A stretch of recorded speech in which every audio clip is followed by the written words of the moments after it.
I haven't closed my eyes for more than 10 minutes at a time in 3 weeks.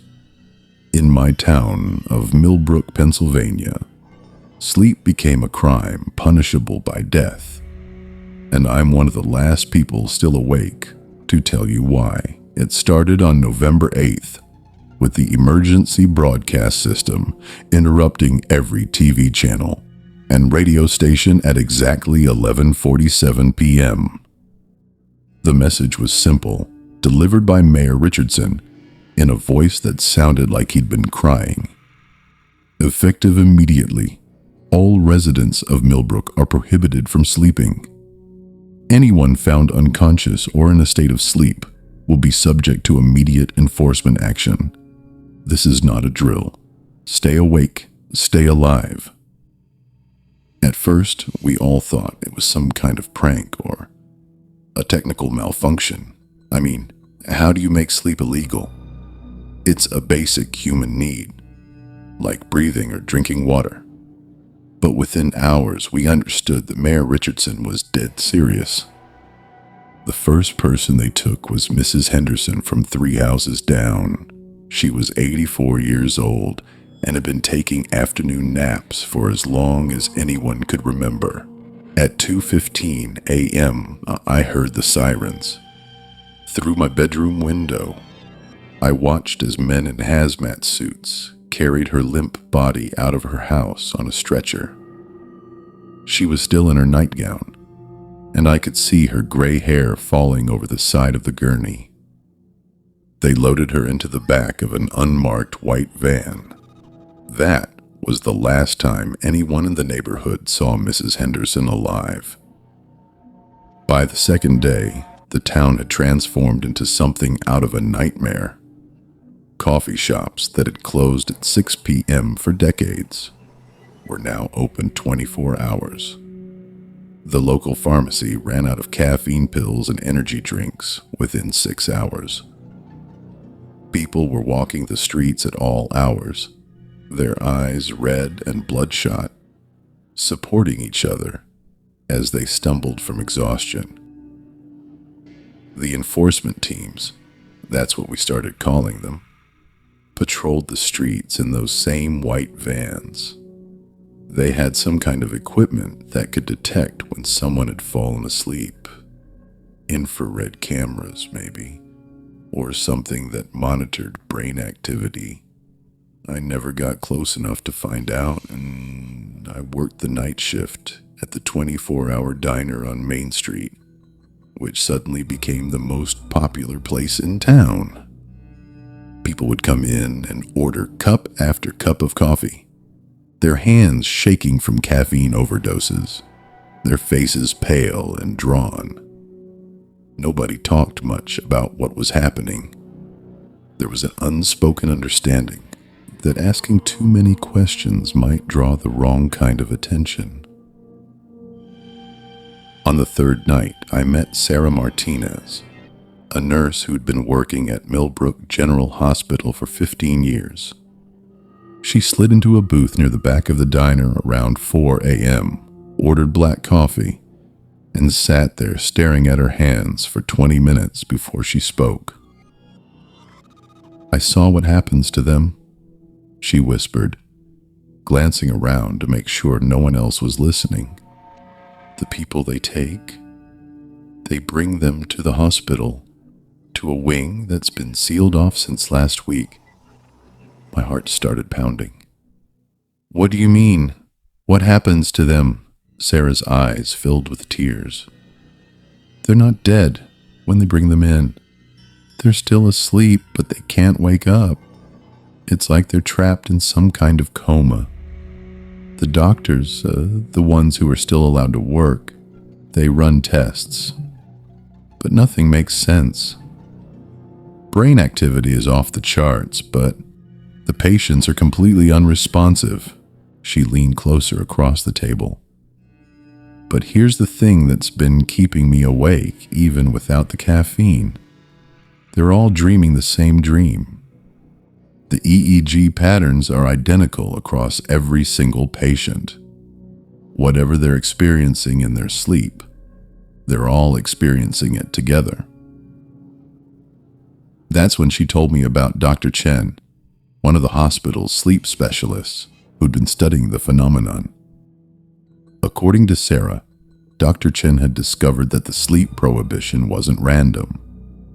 It was connected to something that had happened in Millbrook's past, something the town had been trying to cover up for decades. There used to be a research facility on the outskirts of town, Sarah explained. Back in the 1960s and 70s, and they conducted sleep studies funded by the government. Experiments on dream manipulation, consciousness control, that kind of thing. The facility was shut down after a massive accident in 1978, but the records were sealed.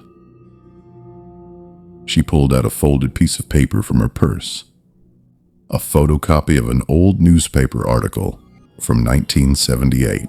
The headline read, "Gas leak at Research Center kills 12. But someone had handwritten notes in the margins, and what Sarah showed me made my blood run cold. The notes, apparently written by Dr. Chen before he disappeared 3 days earlier, suggested that there had been no gas leak.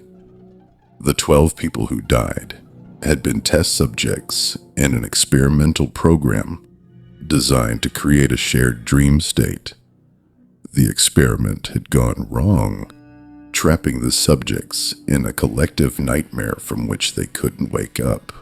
Dr. Chen believed that whatever happened in 1978 is happening again, Sarah continued. But this time, instead of 12 test subjects, it's the entire town. And the only way to avoid being pulled into the collective nightmare is to stay awake. The fourth night was when I saw him.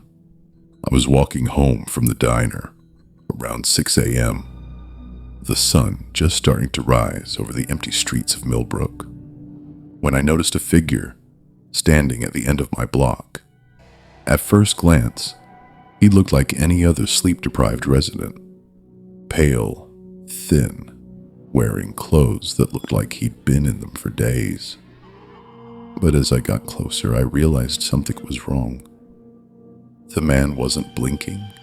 His eyes were wide open, staring straight ahead, but there was no awareness behind them. He was standing perfectly still, not swaying with exhaustion like the rest of us, not shifting his weight or moving at all. I stopped about 20 feet away and called out to him. "Hey, you okay?" He turned his head toward me with mechanical precision, and that's when I saw his face clearly. It was Dr. Chen. Sarah had shown me his photo from the hospital directory, but his expression was completely blank, and his eyes had a milky, unfocused quality that made my skin crawl. "Sleep," he said in a voice that didn't sound quite human. "You need to sleep." I backed away, my heart hammering against my ribs. "Dr. Chen, Sarah told me about your research. What happened to you?" His mouth moved, but the voice that came out seemed to be coming from somewhere else, somewhere deeper. "The dream is calling. The 12 are waiting. You cannot stay awake forever." That's when I ran. I sprinted the remaining 2 blocks to my house, slammed the door behind me, and locked every deadbolt. Through the peephole, I could see Dr. Chen still standing at the end of the street, motionless as a statue. I called Sarah immediately, but her phone went straight to voicemail. I tried the hospital, but the line was busy. That's when I realized that the enforcement teams hadn't been taking people who fell asleep to help them. They'd been taking them to feed whatever was growing in that sealed wing of the hospital. By the 5th day, half the town had disappeared. The streets were eerily quiet except for the constant rumble of the white vans making their rounds. Those of us who were left had formed small groups, taking shifts to watch each other, sharing caffeine pills and energy drinks like they were precious commodities. That's when I decided to break into the old research facility. The building had been abandoned for over 40 years, but the chain link fence around it was brand new, topped with razor wire and equipped with motion sensors. I waited until 3 a.m. when the enforcement teams were focused on their neighborhood patrols, and cut through the fence with bolt cutters I'd borrowed from the hardware store. The facility itself was a single-story concrete building, windowless and imposing. The front entrance was sealed with steel plates, but I found a service door on the east side that had been left unlocked.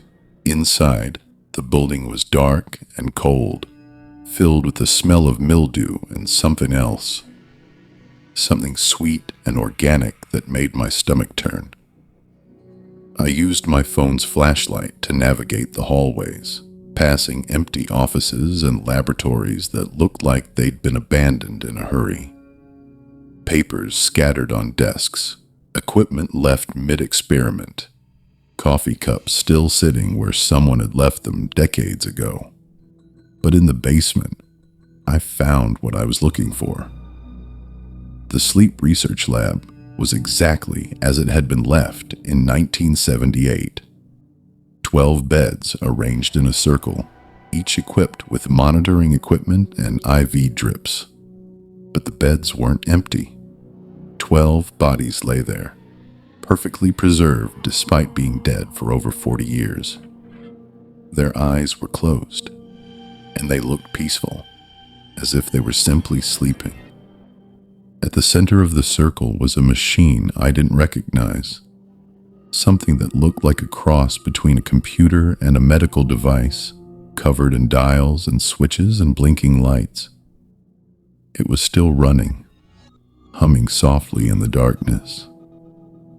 That's when I understood what had happened in 1978 and what was happening now.